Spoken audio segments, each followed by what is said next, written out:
Mga bata, bago tayo magsisimula, maaari bang pakipulot muna ang basura sa ilalim ng inyong upuan? Salamat mga bata. Magandang umaga mga bata.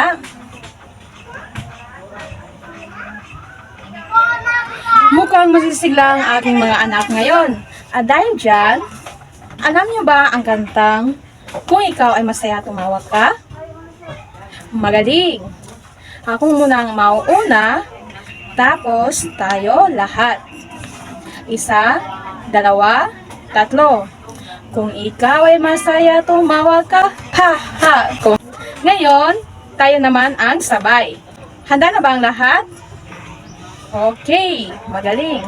1, 2, 3. Kung ikaw ay masaya, tumawag ka, ha ha! Kung ikaw ay masaya, tumawag ka, ha ha! Kung ikaw ay masaya, buhay mo ay sisigla. Kung ikaw ay masaya, tumawag ka, ha ha! Okay, palakpakan ng ating mga sarili. May lumiban ba sa araw na ito? Mahusay dahil walang lumiban sa araw na ito. Mga bata, kapag nasa harapan na si teacher, ano ang gagawin? Yes, Raisa. Magaling. Makinig ng mabuti habang nagsasalita si teacher sa harapan. Ano pa? Yes, Rosmina. Mahusay. Huwag makipag-usap sa katabi. Ano pa? Yes, Salvo. Magaling. Itaas ang kanang kamay kapag gustong sumagot. Mga bata, maaasahan ko ba yan lahat sa inyo? Magaling! Mga bata, nung nakaraang araw, ano ang ating tinalakay? Yes, Rosmina. Magaling! Noong nakaraang araw, ang tinalakay natin ay maikling kwento. Ano ang maikling kwento? Yes, Raisa. Magaling! Mga bata, palakpakan natin. Ang maikling kwento ay isang masining na anyo ng panitikan na naglalaman ng isang maiksing salaysay patungkol sa isang mahalagang pangyayari na kinabibilangan ng isa o ilang mga tauhan. Mga bata, mayroon akong ipapakitang larawan ng iba't ibang hayop. Kung anong hayop ito, sasabihin ninyo ang tunog nito. Handa na ba kayo mga bata? Magaling! Ang unang litrato natin ay ano ang tunog nito? Magaling! Ang pangalawa ay ano naman ang tunog nito? Mahusay! At ang panghuli ay magaling! Ngayon, tayo ay dumako sa ating aralin ngayon. Marunong ba kayong mag-ipon ng pera o kagamitan? Magaling! Sino sa inyo ang may alkansya ng pera? Mahusay! Halos karamihan sa inyo ay may alkansya. So, ano sa tingin nyo ang kahalagaan ng pag-iipon ng pera? Yes, Salvo. Magaling! Mahalaga ang magkaroon ng ipon dahil sa oras ng pangangailangan ay may magagamit. Bigyan ng palakpak si Salvo. Mga bata, ang tatalakayin natin ngayon ay tungkol sa pabula.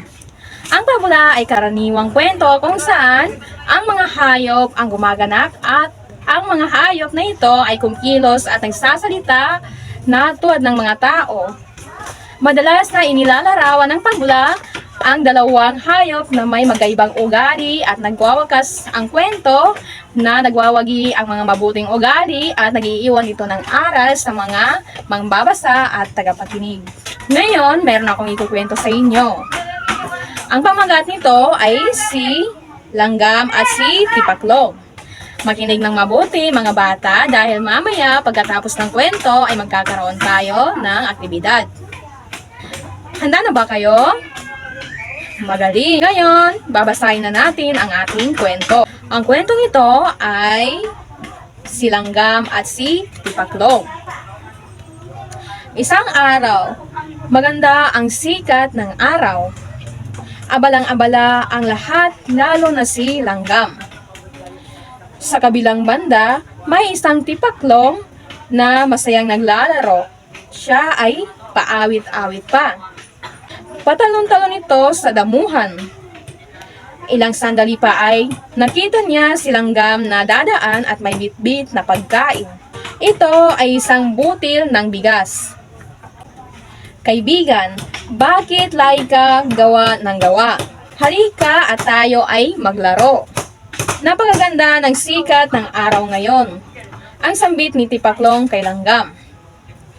Salamat, mahal kong kaibigan. Ngunit ako ay abala sa paghahakot ng pagkain. Marami-rami pa ito.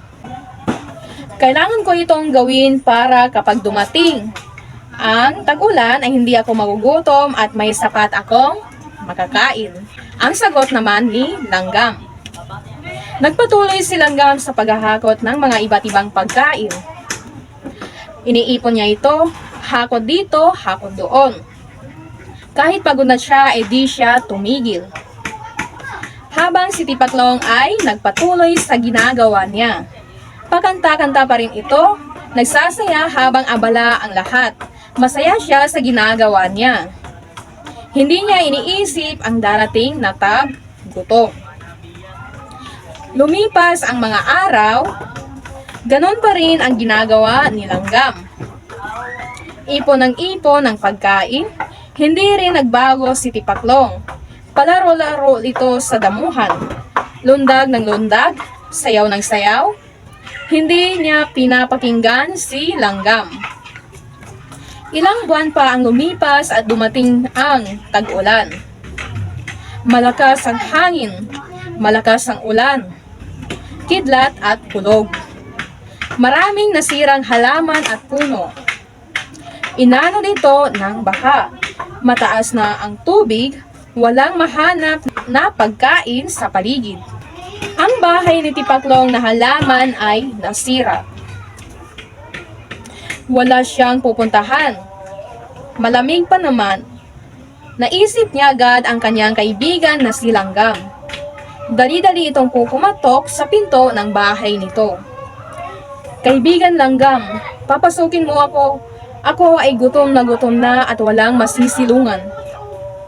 Napakalakas ng ulan. Pagmamakaawa ni Tipaklong.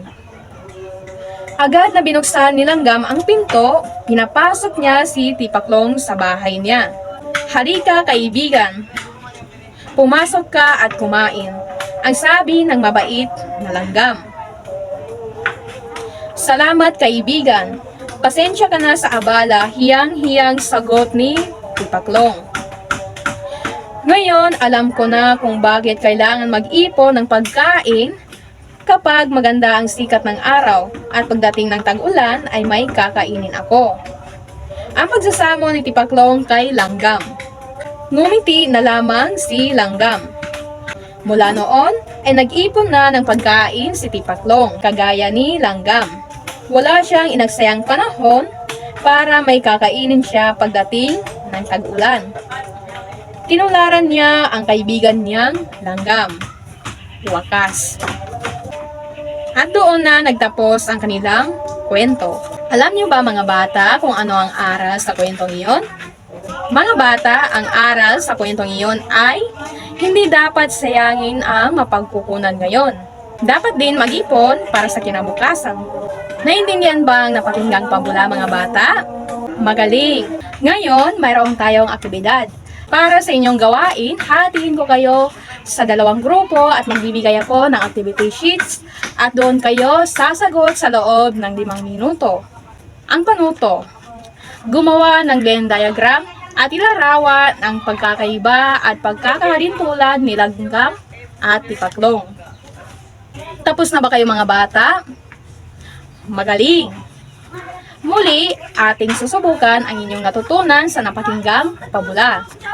Sino sa inyo ang makapaglalarawan kay Tipaklong? Tama! Si Tipaklong ay mahilig tumalon-talon, lagi siyang naglalaro at nagsasaya, pero tamad siyang mag-impok ng pagkain. Ngayon, ilarawan nyo naman si Langgam. Mahusay, si Langgam ay masipag at araw-araw din siyang nag-iimpok ng pagkain. Sa ating pagtatalakay, Ating napakinggan ang isang pabula tungkol kay langgam at tipaklong. Ano nga ulit ang pabula, mga bata? Magaling! Ang pabula ay isang uri ng panintikan na gumagamit ng mga hayop bilang tauhan kung saan kumikilos ito na parang tao nagsasalita. Ito ay kalimitang nagpapakita ng mga karaniwang kaganapan sa araw-araw na buhay. Nagiiwan rin ito ng mabubuting aral sa mambabasa at tagapakinig. Ngayon, magkakaroon tayo ng pagtataya. Kumuha ng malinis na papel at sagutan ang mga sumusunod na tanong mula sa napakinggang kwento na pabula tungkol kay langgam at tipaklong. Panuto, piliin ang titik ng tamang sagot at isulat ito sa patlang. Tapos na ba kayo, mga bata? Magaling! Meron tayong takdang aralin. Sa ating takdang aralin, ano ang magandang aral na inyong nakuha mula sa napakinggang pabula? Sagutan at ipasa ito bukas.